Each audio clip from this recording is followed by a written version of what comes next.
Madhya Pradesh high court ने हिंदू पक्ष की मांग पर मोहर लगाते हुए धार जिले में मौजूद भोजशाला को मंदिर माना। हाईकोर्ट की इंदौर बेंच ने एएसआई के साल 2003 के उस आदेश को भी रद्द कर दिया जिसमें एएसआई ने भोजशाला में मुस्लिम समुदाय के लोगों को नमाज पढ़ने का अधिकार दिया था। एएसआई ऐतिहासिक इमारतों की देखरेख और सर्वे करने वाली भारत सरकार की एजेंसी। कोर्ट ने उसके 2003 वाले आदेश को खारिज कर दिया। हिंदू पक्ष भोजशाला को देवी सरस्वती का प्राचीन मंदिर और शिक्षा का केंद्र मानता आ रहा है, जबकि मुस्लिम समुदाय इसे कमाल मौला मस्जिद बताता है। लंबे वक्त से कोर्ट में लड़ाई चल रही थी। हाई कोर्ट की इंदौर बेंच के पास मामला था। हिंदू पक्ष के सभी तर्क कोर्ट ने मान लिए। इसके बाद फैसला सुनाया कि भोजशाला एक प्राचीन सरस्वती मंदिर है और शिक्षा का बड़ा केंद्र रहा है। मध्य प्रदेश हाईकोर्ट की इंदौर बेंच ने इसके लिए उन तथ्यों को आधार माना जो भोजशाला की जांच के दौरान मिले। एएसआई सर्वे और अयोध्या के राम मंदिर केस को भी आधार माना गया। लंबी सुनवाई के बाद कोर्ट ने भोजशाला को देवी सरस्वती का मंदिर मानते हुए फैसला सुना दिया।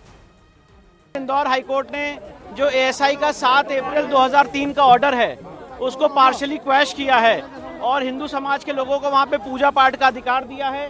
कोर्ट ने भोजशाला कॉम्प्लेक्स को राजा भोज का माना है, एक सरस्वती स्कूल माना है लर्निंग का।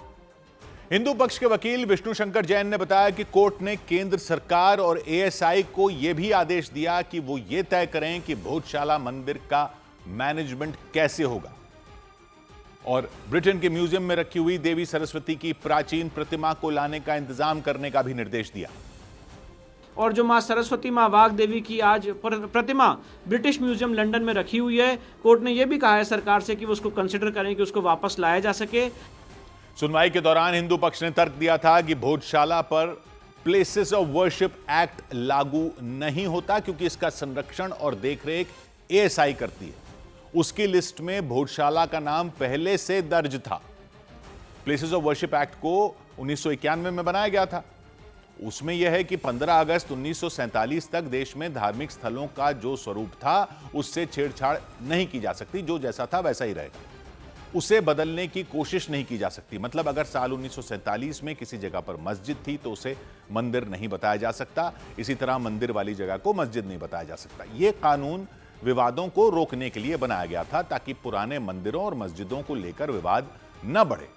लेकिन हिंदू पक्ष ने तर्क दिया कि भोजशाला के मामले में यह कानून लागू नहीं होता। मतलब प्लेसेस ऑफ वर्शिप एक्ट के ये दायरे से बाहर है। जबकि सुनवाई के दौरान मुस्लिम पक्ष ने कोर्ट में तर्क दिया कि भोजशाला परिसर का इस्तेमाल लंबे समय से कमाल मौला मस्जिद के रूप में हो रहा है और धार्मिक स्वरूप तय करने का अधिकार सिविल कोर्ट को है। मुस्लिम पक्ष के वकील सलमान खुर्शीद ने 2024 में जो एएसआई की सर्वे रिपोर्ट थी उस पर सवाल उठाए। उन्होंने कहा सर्वे के दौरान जो उपलब्ध कराई गई तस्वीरें हैं और वीडियोग्राफी है वो साफ नहीं थी। भोजशाला के मामले में अयोध्या के राम मंदिर वाले फैसले को आधार बनाए जाने का भी मुस्लिम पक्ष ने विरोध किया। सलमान खुर्शीद ने तर्क दिया कि अयोध्या में रामलला की मूर्ति विराजमान थी जबकि भोजशाला में कोई स्थापित मूर्ति मौजूद नहीं है। लेकिन लंबी बहस के बाद कोर्ट ने हिंदू पक्ष के तर्क मान लिए। मुस्लिम पक्ष से कहा कि वो सरकार से मस्जिद के लिए अलग से जमीन की मांग करे। हालांकि इस फैसले के बाद मुस्लिम पक्ष ने साफ किया कि वो सुप्रीम कोर्ट जाएगा, हाई कोर्ट के फैसले को चुनौती देगा। जबकि भोजशाला पर फैसला आते ही कोर्ट के बाहर मौजूद हिंदू पक्ष के लोग खुशी के मारे झूम उठे, नारे लगाने शुरू कर दिए। भारत माता की, सरस्वती माता की, काशी मथुरा भोजशाला। सरस्वती देवी की प्रतिमा के साथ पहुंचे हिंदू पक्ष के लोगों ने कोर्ट को धन्यवाद कहा। उन्होंने बताया कि उन्हें भरोसा था कि उन्हें न्याय मिलेगा। सारे ग्रंथ और इतिहास और एसआईटी की जांच यह स्पष्ट कर चुकी थी कि वह मंदिर था, मंदिर है और कोर्ट ने कहा मंदिर ही रहेगा। वहाँ किसी प्रकार की नमाज या किसी प्रकार का कोई अन्य धर्म का गतिविधि वहाँ नहीं हो सकती। कुछ लोग तो अपने साथ देवी सरस्वती की प्रतिमा लेकर कोर्ट के बाहर पहुंच गए, खुशी से झूमते दिखे। ये जो तस्वीर है वो तस्वीर दिखा रहा है कि मां सरस्वती देवी की जो प्रतिमा है वो जब जैसे ही कोर्ट का जजमेंट आने वाला था उसके पहले भोजशाला से जो अलग अलग याचिकाकर्ता है वो अपने साथ इस प्रतिमा को लेकर पहुंचते। कोर्ट के बाहर धार जिले से पहुंची एक महिला की आंखों में आंसू आ गए। फैसला सुनते ही वो रो पड़ी। देवी सरस्वती की प्रतिमा को उन्होंने प्रणाम किया, आशीर्वाद लिया और कहा कि भोजशाला के लिए होने वाले संघर्ष को याद करके उनकी आंखें भर आईं। जो ये माहौल है इसके लिए खुशी है और खुशी का माहौल है, इसलिए खुशी के आंसू है। ये खुशी क्या हुआ? खुशी के आंसू। लंबा संघर्ष किया है, बहुत ज्यादा इंतजार था आज के दिन का। आज के दिन का बहुत बेसब्री से इंतजार था और आज हमको जो जीत मिली है। भोजशाला पर हाईकोर्ट की इंदौर बेंच से आए फैसले के बाद पूरे मध्य प्रदेश में हिंदू पक्ष जश्न में डूब गया। कोर्ट के बाहर ही लोग एक दूसरे को मिठाई खिलाते और बधाई देते दिखे और धार जिले में तो मानो होली और दिवाली एक साथ आ गई हो, ऐसा माहौल बन गया। भोजशाला के पास सैकड़ों की संख्या में लोग इकट्ठा हो गए। कोर्ट के फैसले पर खुशी का इजहार करते हुए उन्होंने नारे लगाने शुरू कर दिए।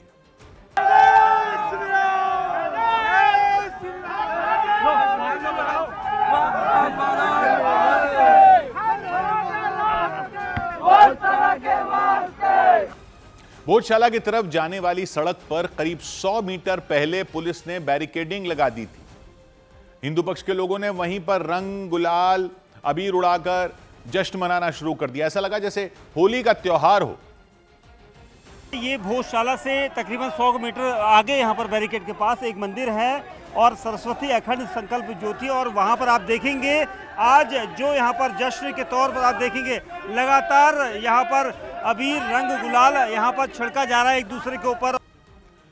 कोर्ट की तरफ से भोजशाला को मंदिर घोषित किए जाने पर कुछ लोगों ने पटाखे जलाकर खुशी का इजहार किया।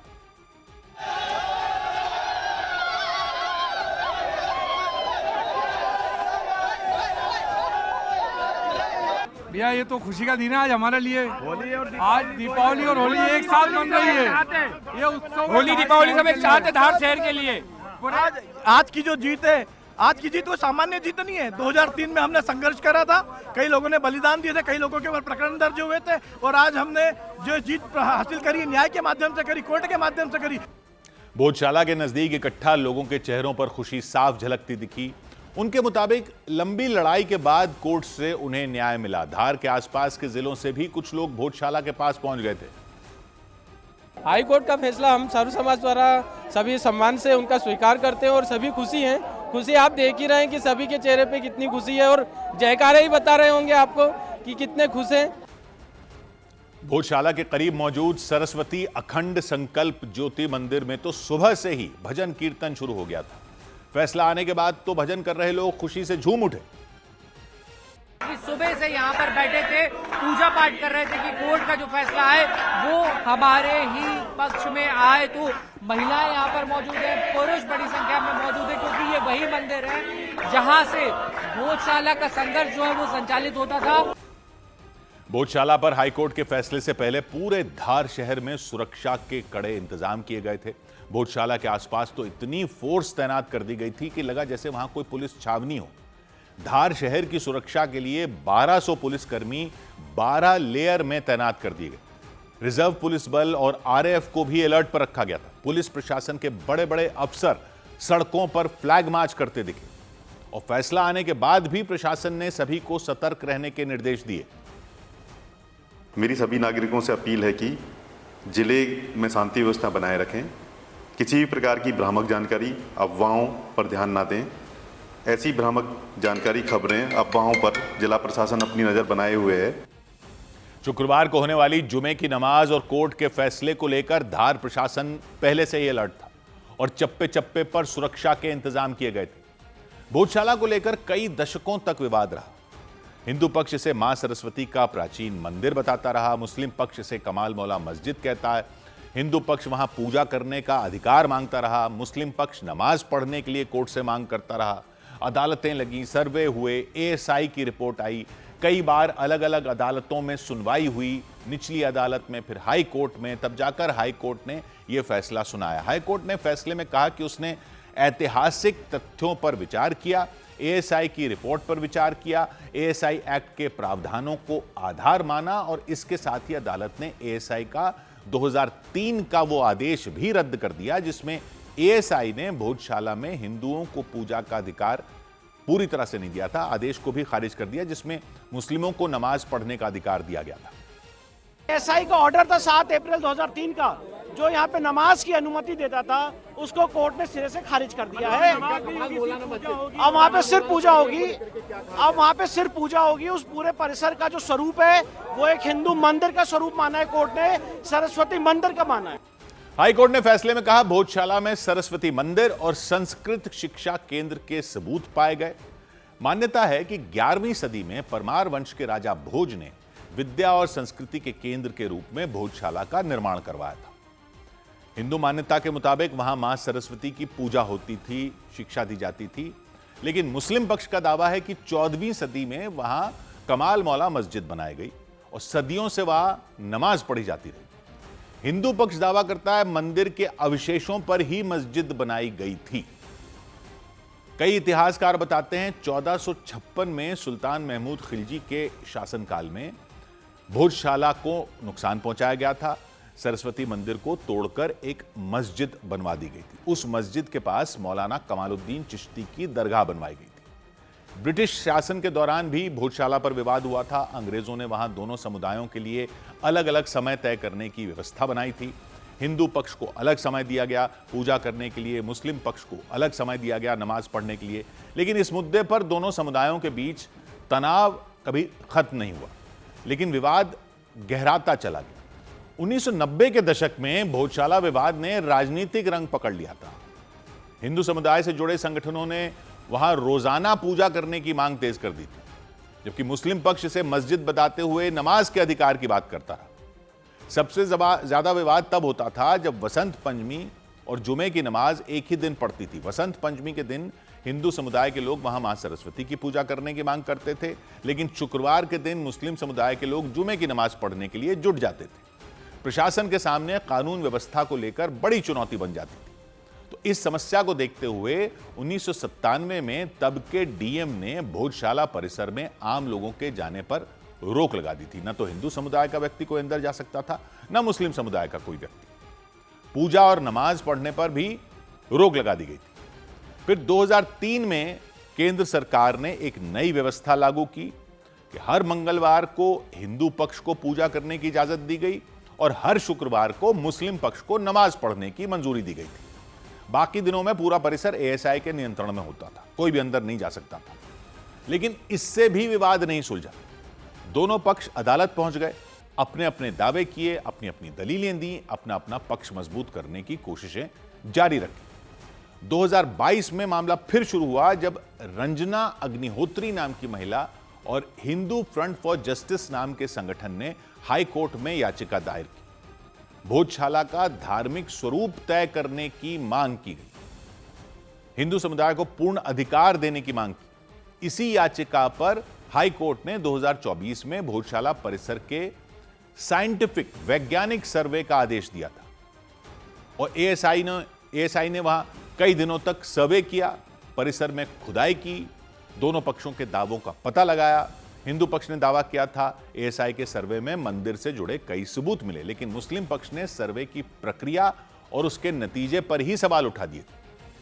फिर 6 अप्रैल से हाई कोर्ट में इसे लेकर नियमित सुनवाई शुरू हुई। सुनवाई पूरी होने के बाद कोर्ट ने अपना फैसला हिंदू पक्ष में की झोली में डाल दी। इधर यूपी के बरेली में एक नाबालिग लड़की के रेप के आरोप में एक लड़के को पुलिस ने गिरफ्तार कर लिया।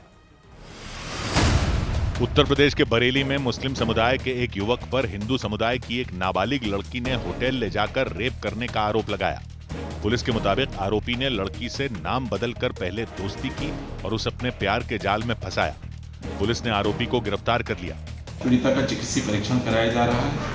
नामित अभियुक्त की गिरफ्तारी की गई है और इस प्रकरण में आवश्यक विधिक कार्रवाई की गई है।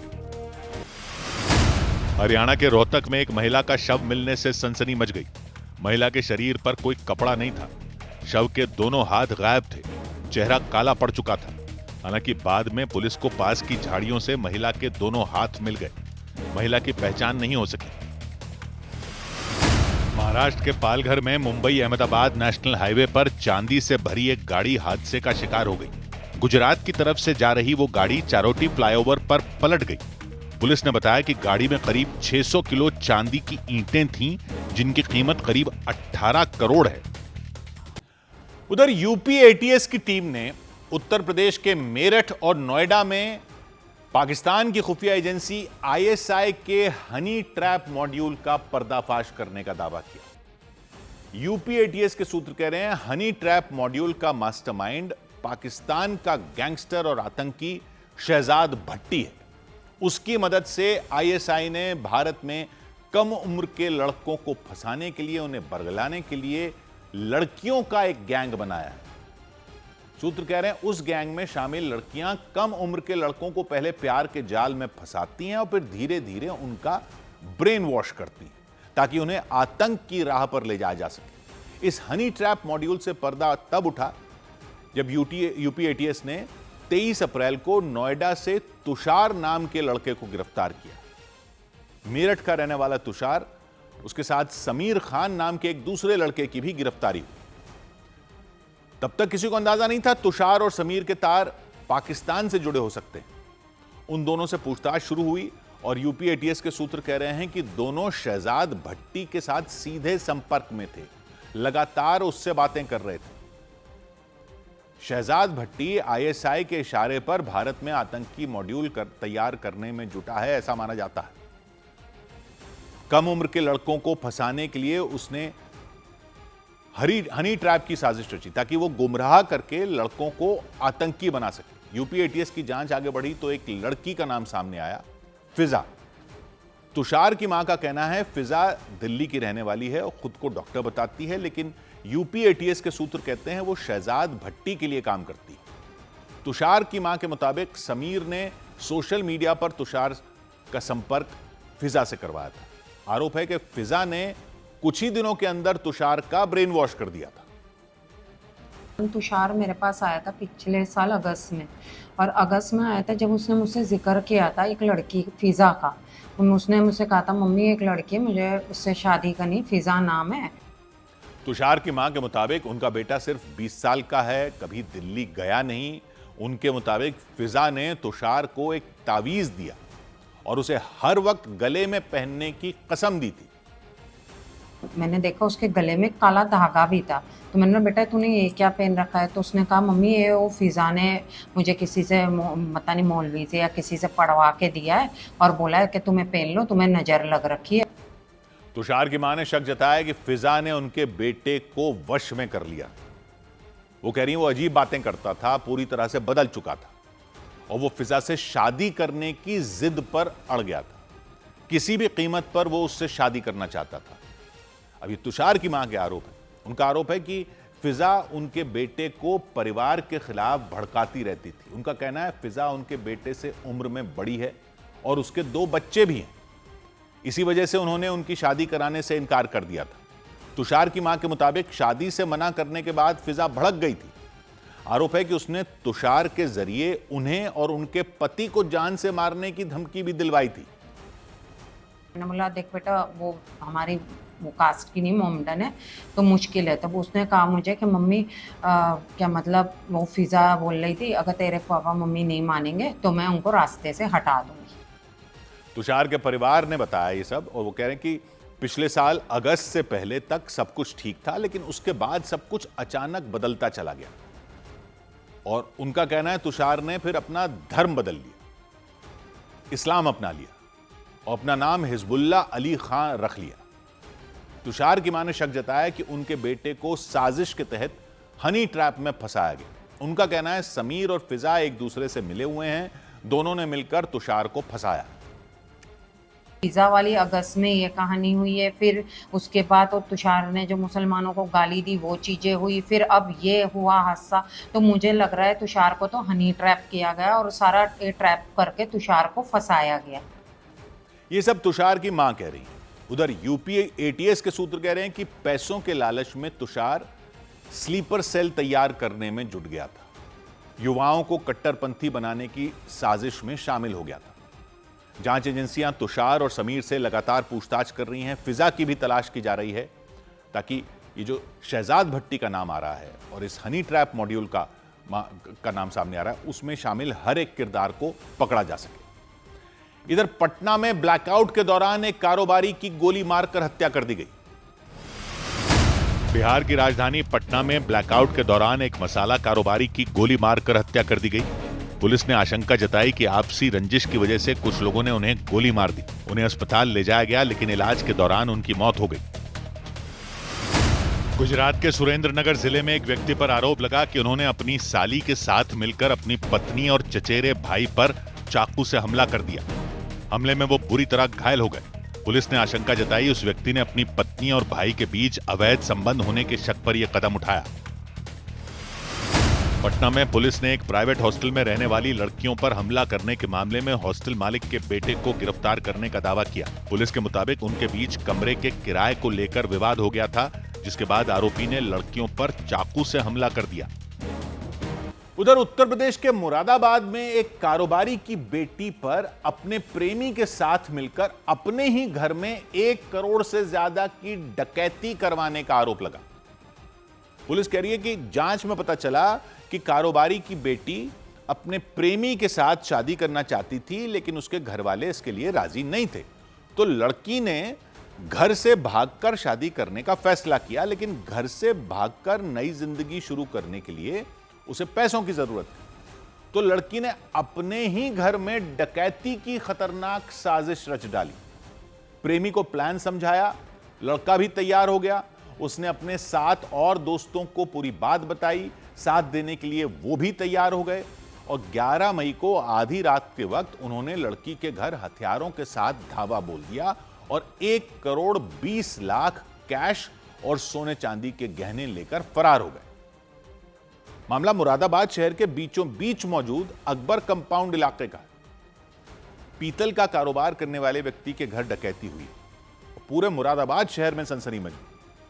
लोग दहशत में आ गए। पुलिस वाले घर पहुंचे तो लड़की की मां ने यह पूरी बात बताई। 4-5 आदमी थे, ढाटे लगे हुए थे उनके, और उनके हाथ तमंचे थे उनके पास, और उन्होंने हमारे पास कान यहाँ लग दी सिर पे, और लड़कियों को भी उठाया कमरे में से, और फिर कमरे में जाके और स्टूल पे हमारे जो पैसे रखे थे, आज रजिस्ट्री थी हमारी, और वो उठा के ले गए। पहली नजर में पुलिस को भी एक बड़ी लूट का मामला लगा। पुलिस ने केस दर्ज किया, जांच शुरू की। सैकड़ों सीसीटीवी कैमरों को खंगाला गया, कई लोगों से पूछताछ की गई। तो फिर पुलिस कह रही है कि मामले की परतें खुलनी शुरू हुई। सुराग जुटाते हुए पुलिस के हाथ आरोपियों तक पहुंच गए, लेकिन पुलिस अधिकारी भी कह रहे हैं कि वो उस वक्त हैरान रह गए जब इस पूरी साजिश की मास्टरमाइंड कारोबारी की बेटी ही निकली। युवक जिसके साथ वो 2018-19 से संपर्क में थी और उसके साथ में ये दोनों शादी करना चाहते थे, और के द्वारा ही अपने कुछ दोस्तों को बुलाकर घटना को अंजाम दिया था। जांच के आधार पर मिली जानकारी देते हुए पुलिस ने बताया कि लड़की के प्रेमी का नाम अरशद वारसी है। वो अमरोहा का रहने वाला है। इस मामले में आरोपी उसके 7 दोस्त एक ही कॉलेज में पढ़ते हैं। सभी बी फार्मा की पढ़ाई कर रहे हैं। पुलिस कह रही है पूछताछ में लड़की ने यह कबूल कर लिया कि उसने 1 महीने पहले ही इस डकैती का प्लान बना लिया था। उसी वक्त उसने अपने घर के मेन गेट की एक चाबी अरशद को दे दी थी। इसके अलावा उसने घर के हर एक हिस्से के बारे में एक जानकारी भी अरशद को बताई थी, ताकि अरशद अपने साथियों के साथ आसानी से घर में घुस सके। लड़की ने अरशद को यह भी बताया कि वो गेट से अंदर तो घुस जाएगा, लेकिन मेन दरवाजा चाबी से नहीं खुलेगा, क्योंकि उसमें डिजिटल लॉक लगा है। वो घर के अंदर से रिमोट के जरिए या बटन दबाकर ही खोला जा सकता है। लड़की ने समझाया कि डिजिटल लॉक वाले दरवाजे को खोलने में फिर वो मदद करेगी। पुलिस कह रही है 11 मई को रात के करीब 3 बजे अरशद अपने 5 से 6 साथियों के साथ लड़की के घर पहुंचा। उसने चाबी से मेन गेट खोला, अपने दोस्तों के साथ अंदर घुस गया। उसी वक्त अंदर लगे दूसरे दरवाजे के डिजिटल लॉक को लड़की ने रिमोट से खोल दिया। अरशद अपने साथियों के साथ इस मकान में प्रवेश करता है। अंदर से अरीबा रिमोट से लॉक खोल देती है, जिसके बाद वो अंदर चले जाते हैं और घर में रखे लगभग 1 करोड़ 20 लाख रुपए की नकदी और सोने चांदी के जेवरात लूटकर आराम से 2 कारों से फरार हो जाते हैं। पुलिस ने बताया वारदात से पहले अरशद ने अपने दोस्तों के साथ लड़की के घर के आसपास का मुआयना किया था। जांच टीम ने कारोबारी की बेटी, उसके प्रेमी अरशद और अरशद के 3 साथियों को गिरफ्तार कर लिया। उनके कब्जे से 47,24,000 कैश, अवैध हथियार और 2 कारें बरामद कर ली। इधर उत्तर प्रदेश के मेरठ में बेटी के प्रेम प्रसंग से नाराज एक व्यक्ति ने उस पर चाकू से हमला कर दिया। उत्तर प्रदेश के मेरठ में अल्ताफ नाम के व्यक्ति पर आरोप लगा कि वो अपनी ही बेटी पर चाकू से हमला कर फरार हो गए। बाद में लड़की को घायल हालत में अस्पताल में भर्ती कराया गया। पुलिस के मुताबिक अल्ताफ अपनी बेटी के प्रेम प्रसंग से नाराज थे। बिहार के मोतिहारी में एक व्यक्ति को भारत की सीमा से नेपाल जाते हुए पकड़ लिया गया। जानकारी मिली कि वो अफ्रीकी देश सोमालिया का नागरिक है और मेडिकल वीजा पर भारत आया था। वीजा खत्म होने के बाद वो गैर कानूनी तरीके से नेपाल जा रहा था। उत्तर प्रदेश के रामपुर में पुलिस ने 75,000 रुपए के नकली नोटों के साथ 2 लोगों को गिरफ्तार करने का दावा किया। उनके पास से 500 रुपए के कई नकली नोट बरामद हुए। पुलिस ने दावा किया आरोपी इससे पहले भी नकली नोटों के मामले में जेल जा चुके हैं। उधर चंडीगढ़ में एक पुलिस कांस्टेबल ने अपनी गाड़ी से 2 स्कूटरों को टक्कर मार दी। लोगों ने आरोप लगाया वो शराब के नशे में थे। लोग कह रहे हैं खूब शराब पी रखी थी, इतनी कि उन्हें होश ही नहीं था। उसी हालत में पहले एक स्कूटर सवार को टक्कर मारी, फिर भागने की कोशिश की तो उनकी कार एक दूसरे स्कूटर से भिड़ गई और फिर लोगों ने उनकी गाड़ी को घेर लिया। कार रुकवाकर उन्हें बाहर निकाला, लेकिन वो ठीक से खड़े भी नहीं हो पा रहे थे। इस पर लोग गुस्से में आ गए। उनके साथ साथ पुलिस के खिलाफ भी उन्होंने नारेबाजी शुरू कर दी। पुलिस के कुछ जवान उन्हें सहारा देकर अपने साथ थाने ले गए, लेकिन इससे पहले बीच सड़क पर खूब हंगामा हुआ। लोगों ने आरोपी पुलिस वाले की गाड़ी को घेर कर उसे जबरदस्ती रुकवाया। जब वो अपनी कार से बाहर निकले तो लोगों ने नारे लगाने शुरू कर दिए। देखो जी, नशे के अंदर गाड़ी चढ़ा दी है, दारू पी के पुलिस ऑन ड्यूटी। ये देखो ऑन ड्यूटी चंडीगढ़ पुलिस है, मुर्दाबाद Chandigarh police, Chandigarh police. Police के दूसरे जवान भी वहां पहुंच चुके थे। भीड़ को हटाते हुए आरोपी पुलिस वाले के नजदीक गए, उन्हें गाड़ी से निकाला। लोगों की भीड़ तो बेहद गुस्से में थी, तो ये देखते हुए बाकी पुलिस जवानों ने उन्हें सुरक्षा दी और लोगों की नजर इसी बीच आरोपी के पैरों पर गई। उन्होंने एक पैर में जूता पहन रखा था, दूसरे पैर में जूती पहन रखी थी, लड़कियों वाली।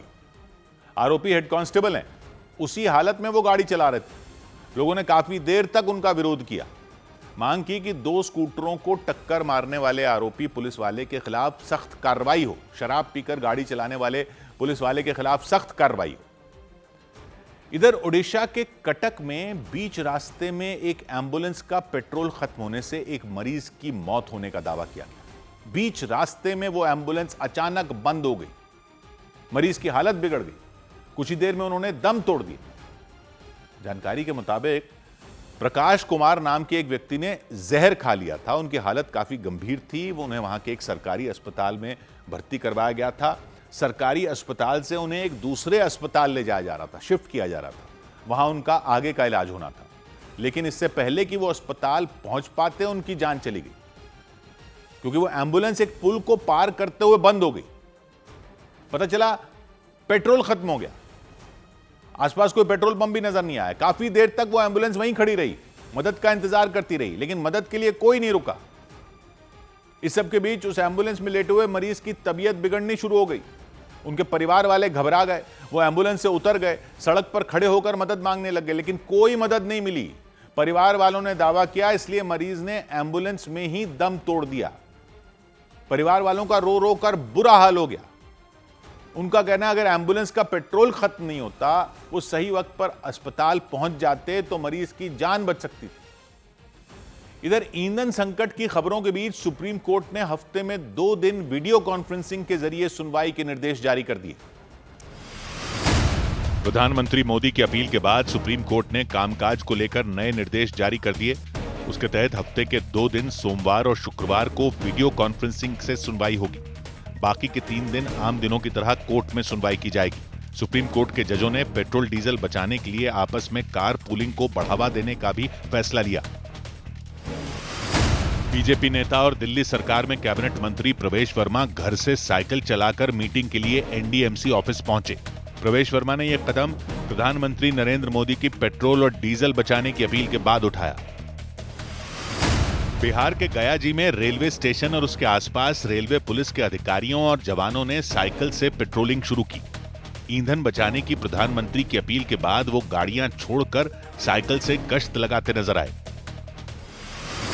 बिहार के छपरा में एक लड़की तेज धूप में एक मोबाइल टावर पर चढ़ गई। उसने अपने ही गांव के एक युवक पर आरोप लगाया कि उसने शादी का झांसा देकर उससे संबंध बनाए और फिर अपनी बात से मुकर गया। पुलिस और गांव वालों के कई घंटों तक समझाने पर वो टावर से नीचे उतरी। इधर सीबीआई की टीम ने नीट पेपर लीक मामले के मास्टरमाइंड को गिरफ्तार करने का दावा किया।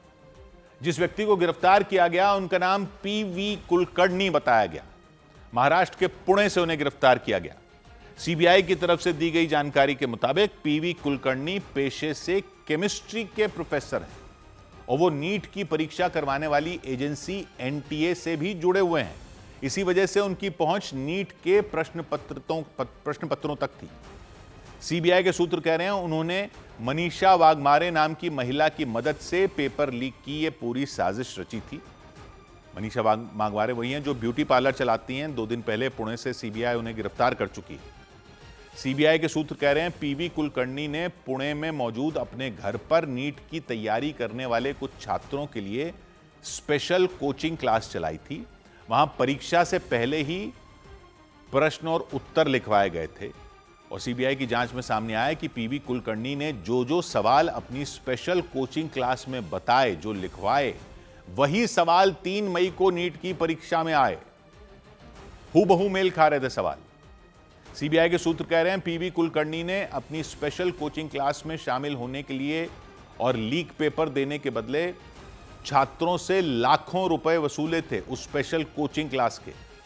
सीबीआई की टीम ने पहले उनसे पूछताछ की, फिर उन्हें गिरफ्तार कर लिया। उनकी गिरफ्तारी के बाद सीबीआई उन छात्रों तक पहुंचने में जुटी है जो पीवी कुलकर्णी की स्पेशल कोचिंग क्लास में शामिल हुए थे।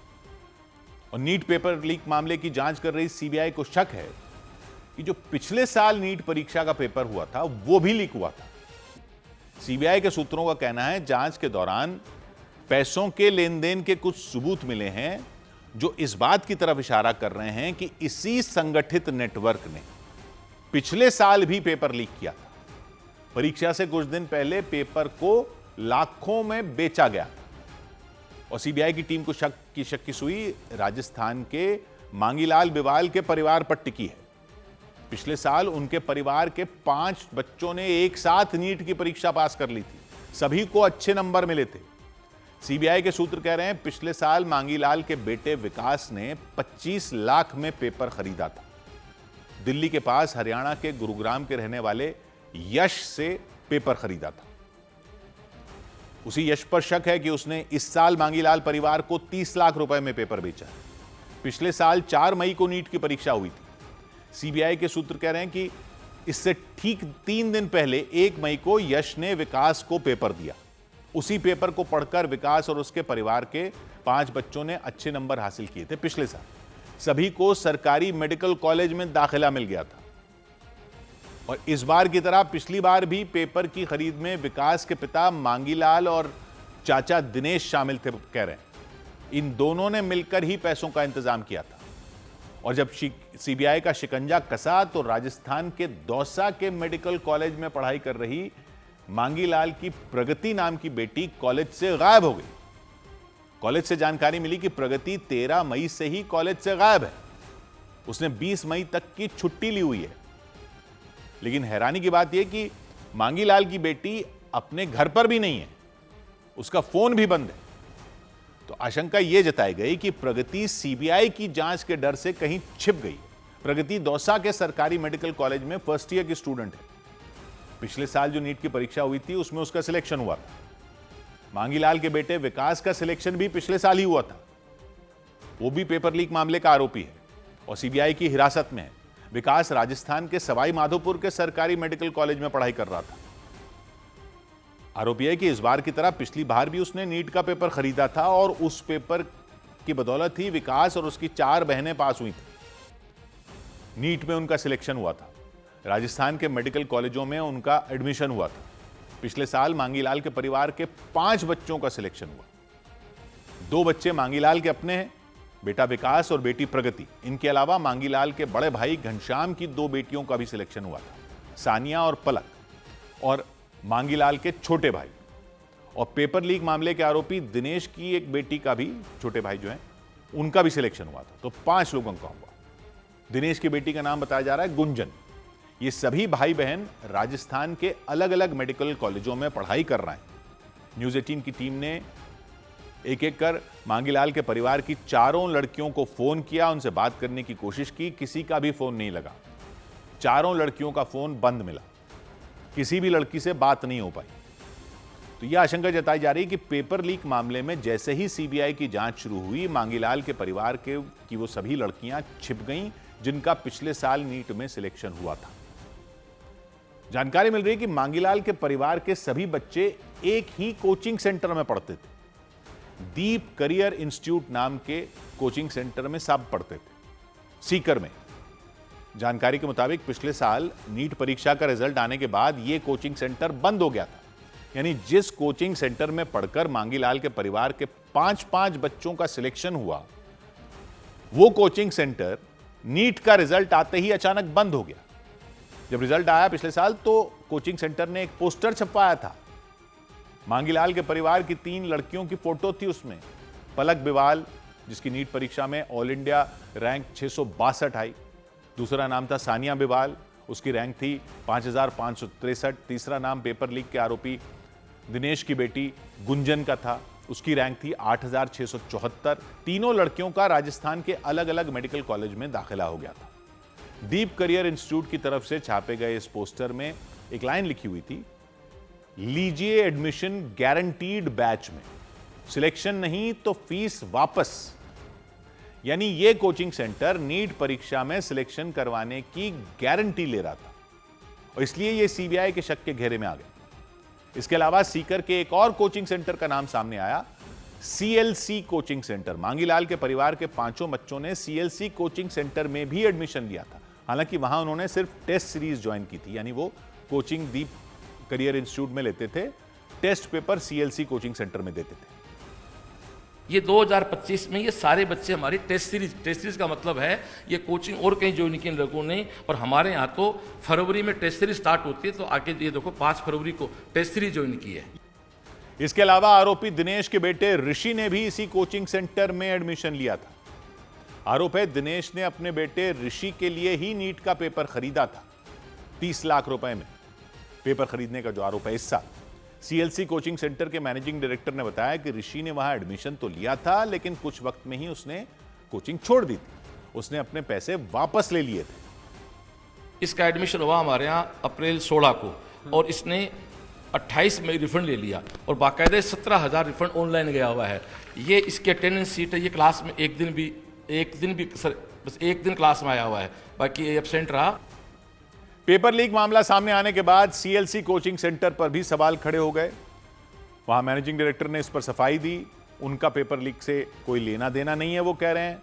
उन्हें तो नीट परीक्षा होने के बाद इस बारे में पता चला, उनका कहना। इस बीच मांगीलाल के परिवार के बच्चों के 10वीं और 12वीं क्लास के नंबर भी सामने आए।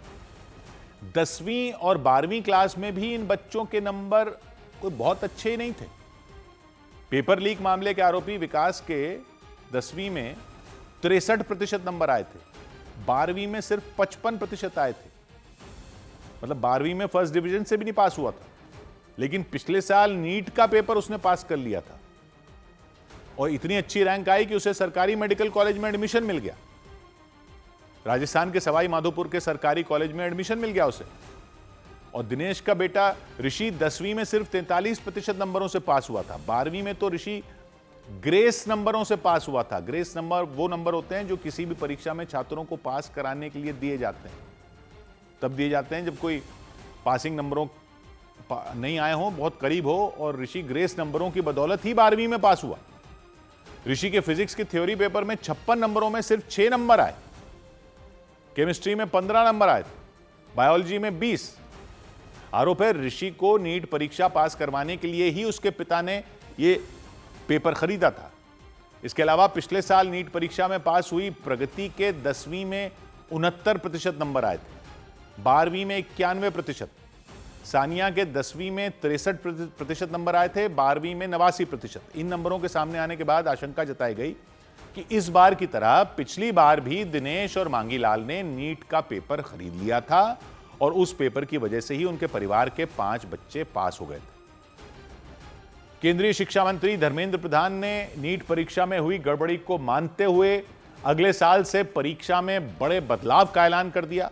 प्रेस कॉन्फ्रेंस की घोषणा की कि अगले महीने की 21 तारीख को नीट की परीक्षा इस साल की दोबारा होगी और अगले साल से नीट की परीक्षा ऑनलाइन होगी। अभी जो परीक्षा होती है उसमें छात्रों को प्रश्न पत्र के साथ एक OMR शीट दी जाती है। उस OMR शीट में सही उत्तर के गोले को काले या नीले रंग के पेन से भरना होता है।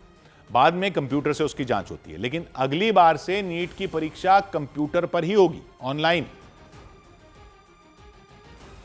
अगले साल से परीक्षा, इसकी जो मूल जड़ है OMR, अगले साल से नीट की परीक्षा कंप्यूटर बेस्ड टेस्ट से होगी। प्रेस कॉन्फ्रेंस के दौरान शिक्षा मंत्री धर्मेंद्र प्रधान ने पेपर लीक की बात मानी। उन्होंने इसे सुधारने का भरोसा दिया ताकि आगे इस तरह की धांधली ना हो सके। राधाकृष्णन कमेटी को पूरा पालन करने के उपरांत भी उस कमांड चेन में कहीं ना कहीं ब्रीच हुई है, इसको हम स्वीकार करते हैं। इसकी सुधारने की जिम्मेदारी हम लेते हैं। शिक्षा मंत्री के मुताबिक 21 जून को होने वाली परीक्षा के लिए छात्रों से कोई परीक्षा फीस नहीं ली जाएगी। 7 दिन पहले 14 जून तक सभी छात्रों को एडमिट कार्ड मिल जाएंगे। अपनी पसंद का परीक्षा केंद्र चुनने की पूरी आजादी होगी। परीक्षा में 15 मिनट का अतिरिक्त समय देने का भी फैसला लिया गया।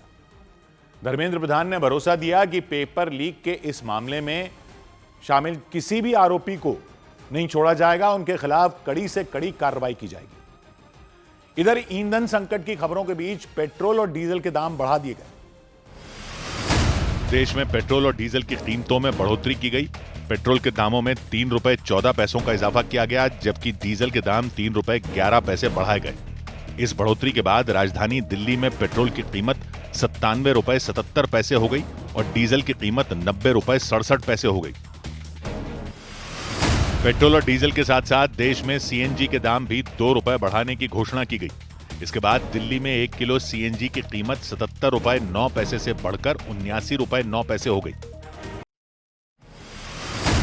CNG के दाम बढ़ते ही दिल्ली में ऑटो रिक्शा संघ और टैक्सी यूनियनों ने सरकार से किराया बढ़ाए जाने की मांग की। उन्होंने इस सिलसिले में मुख्यमंत्री को एक ज्ञापन सौंपा और मांग की कि दिल्ली में ऑटो रिक्शा और टैक्सी का न्यूनतम किराया बढ़ाया जाए। पंजाब के मोहाली में सैकड़ों की संख्या में किसान जुटे और पुलिस से भिड़ गए। केंद्र सरकार और राज्य सरकार पर आरोप लगाया कि वो भाखड़ा ब्यास प्रबंध बोर्ड में पंजाब का अधिकार कम करने की कोशिश कर रही है, कि पंजाब का अधिकार, पानी का जो अधिकार है वो कम न किया जाए, पहले की तरह उसे बिजली मिलती रहे, पानी मिलता रहे। भाखड़ा ब्यास प्रबंध बोर्ड भाखड़ा नंगल और ब्यास प्रोजेक्ट से जुड़े पानी और बिजली का मैनेजमेंट देखता है।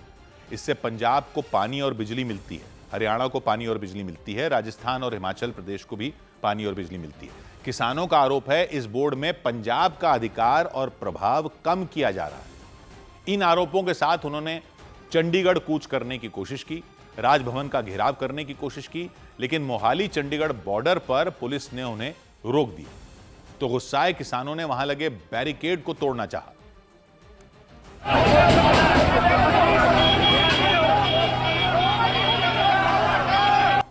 पुलिस और किसानों के बीच जबरदस्त धक्का मुक्की हो गई। किसी भी तरह किसान बैरिकेड तोड़कर आगे बढ़ना चाहते थे, पुलिस उन्हें रोकने में जुटी रही। कई बार बैरिकेड इधर से उधर हुए, लगा टूट जाएंगे, लेकिन जवानों ने कसकर उन्हें पकड़े रखा, किसानों को आगे बढ़ने नहीं दिया। तो किसानों का गुस्सा 7वें आसमान पर पहुंच गया। फिर उन पर पानी की बौछार शुरू कर दी गई। वहां से खदेड़ने के लिए पुलिस ने उन पर वाटर कैनन का इस्तेमाल किया, लेकिन किसान भी डटे रहे। किसानों की संख्या सैकड़ों में थी, कई ट्रैक्टर लेकर पहुंचे थे, चंडीगढ़ जाना चाहते थे। उन पर पानी की बौछार का भी कोई असर होता नहीं दिखा। वो बीच बीच में नारे लगाते रहे, केंद्र सरकार पर अपना गुस्सा उतारते रहे, पंजाब सरकार पर अपना गुस्सा उतारते रहे। हालांकि तमाम कोशिश के बावजूद बैरिकेड को वो पार नहीं कर सके, चंडीगढ़ की तरफ नहीं जा सके। प्रदर्शन की सबसे बड़ी वजह रहा BBMB यानी भाखड़ा ब्यास प्रबंध बोर्ड। ये भारत सरकार के अधीन संगठन जो भाखड़ा और ब्यास प्रोजेक्ट का मैनेजमेंट संभालता है। इसका काम उत्तर भारत के राज्यों को बिजली और पानी उपलब्ध कराना है उधर से। किसानों का आरोप है पंजाब के हिस्से के पानी और बिजली को दूसरे राज्यों को देने के लिए दबाव बनाया जा रहा है, जबकि पंजाब के किसान पहले से ही पानी की कमी से जूझ रहे हैं, बिजली संकट से जूझ रहे हैं। वो बिजली संशोधन विधेयक का भी विरोध कर रहे हैं।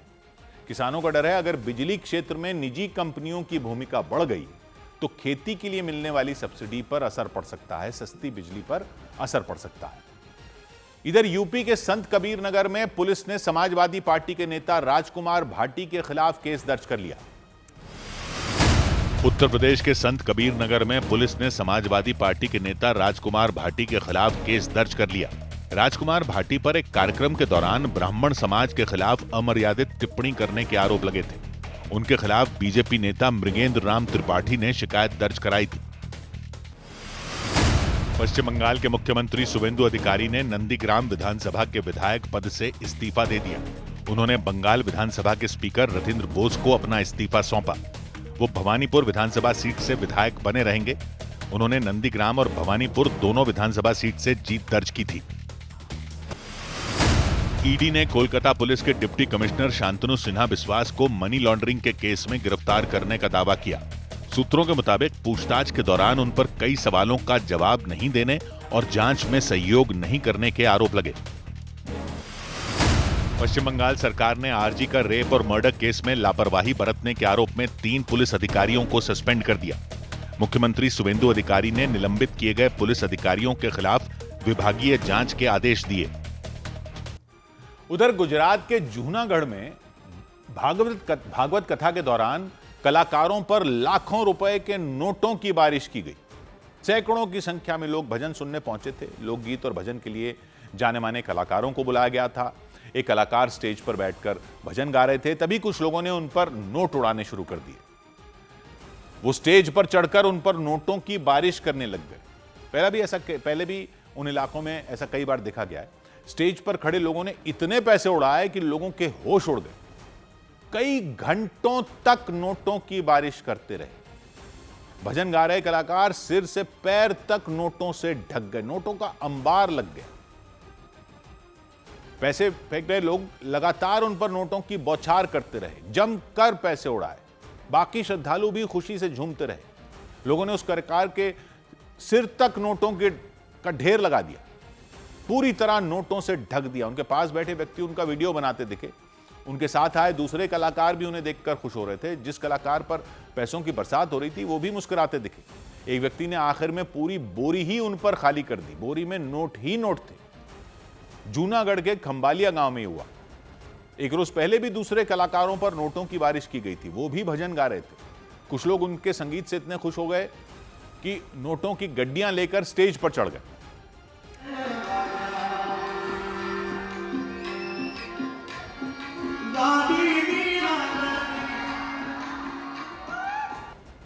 लोगों ने कलाकार को घेर कर हजारों की संख्या में उन पर नोट लुटाए। गड्डी में 10 रुपए के नोट थे, 20 रुपए के नोट थे, 50 के थे। पैसे बरसा रहे लोग एक दूसरे की नजर उतार कर नोट हवा में उड़ाते दिखे। पहले तो उन लोगों ने नोटों के बंडल उड़ाए। थोड़ी देर बाद एक व्यक्ति पैसों से भरी बोरी लेकर पहुंच गए और बोरी से सैकड़ों नोट निकालकर उन पर उड़ाते दिखे। छोटे छोटे बच्चे भी नोट लुटाने में जुट गए। वो भी खुश होकर हवा में नोट फेंकते दिखे। पूरा स्टेज पैसों से ढक गया। कार्यक्रम के आयोजकों के मुताबिक भागवत कथा के दौरान कलाकारों पर जितने पैसे लुटाए गए, जो भी दान दिए गए, उसे धार्मिक काम में खर्च किया जाएगा। इधर गुजरात के वलसाड में पाडी इलाके में उस वक्त दहशत मच गई जब एक घर के अंदर एसी से 3 सांप निकले। उस मकान में रहने वाली व्यक्ति ने जब एसी चलाया तो उन्हें उसके नीचे एक मोटा तार निकला दिखा। उन्हें लगा एसी का कोई तार निकल गया। जैसे ही एसी के नजदीक गए तो उनकी आंखें फटी की फटी रह गई। एसी से कोई तार नहीं, सांप झांक रहा था। और तुरंत घर के बाकी लोगों को बुलाया, एसी बंद किया। लोगों को समझ ही नहीं आया कि अंदर सांप आया कहां से। आनंद फानंद में सांप पकड़ने वाले को बुलाया गया, लेकिन उनकी टीम के आने पर लोग और चौंक गए। पूरा परिवार खौफ से भर गया क्योंकि उस एसी में एक सांप नहीं था, 3 सांप बैठे थे। तीनों एसी के अंदर छिपे हुए थे। वो विंडो एसी नहीं था, स्प्लिट एसी था, दीवार में लगने वाला। तो खबर मिली, आसपास के लोग भी वहां जुट गए। सांप पकड़ने आए व्यक्ति ने जब एसी के ऊपर का हिस्सा खोला तो उसके अंदर कई मोटे मोटे तार थे, जैसे हर एसी में होते हैं। उन्हीं तार के पीछे एक सांप छिपा दिखा। उसे किसी तरह खींचकर बाहर निकाला, डिब्बे में बंद कर दिया। कुछ देर बाद एसी के पाइप में एक और सांप दिखाई दिया। लोग हैरान होकर उसे देखते रहे। फिर सांप को बाहर निकालने के लिए हाथ आगे बढ़ाया तो वो तेजी से भागने लगा। तुरंत उसे दबोच लिया। सांप लगातार छटपटाता रहा कि कभी भी उस व्यक्ति पर हमला कर देगा, ऐसा लग रहा था, उन्हें काट लेगा। लेकिन उस व्यक्ति ने बड़ी सावधानी से उसे डिब्बे में बंद कर दिया। इसी तरह उन्होंने तीसरे सांप को भी बाहर निकाल लिया और बाद में उसे जंगल में छोड़ दिया। ये सब देखकर लोगों के होश उड़ गए। सांपों को भले ही पकड़ लिया गया हो, लेकिन इसके बाद आसपास रहने वालों में डर पैदा हो गया।